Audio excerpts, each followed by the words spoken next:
घरू वज़ीर मोहसिन नक़वी ऐं मुवक्ती वज़ीर तलाल चौधरी पारां लाहौर एयरपोर्ट जो दौरो कयो वियो आहे। काउंटर्स ते इमिग्रेशन अमले जो मुआयनो कयो वियो आहे। मुसाफ़िर खां इमिग्रेशन अमले बाबति पुछा गुछा कई वई आहे। कुछ मिंटनि में इमिग्रेशन थी रही आहे।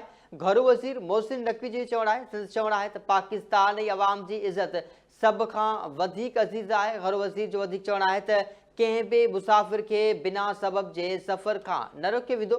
अणपूरनि दस्तावेज़नि ते सफ़र जी इजाज़त न ॾिनी वेंदी। मुल्क जे बदनामी जो सबब बणजण जी जाइ जेल आहे। ख़बर शामिल कयूं पिया। घरू वज़ीर मोहसिन नक़वी ऐं मुवक्ती वज़ीर तलाल चौधरी पारां लाहौर एयरपोर्ट जो दौरो कयो वियो आहे। काउंटर्स ते इमिग्रेशन अमले जो मुआयनो कयो वियो आहे। मुसाफ़िरनि खां इमिग्रेशन अमले बाबति पुछा गुछा कई वई आहे। कुछ मिंटनि में इमिग्रेशन थी रही आहे। घरू वज़ीर मोहसिन नक़वी जो इहो चवणु आहे।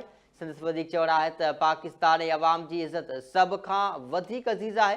कंहिं बि मुसाफ़िर खे बिना सबब जे सफ़र खां न रोकियो वेंदो। घरू वज़ीर जो वधीक चवणु आहे त अणपूरनि दस्तावेज़नि ते सफ़र जी इजाज़त न ॾिनी वेंदी।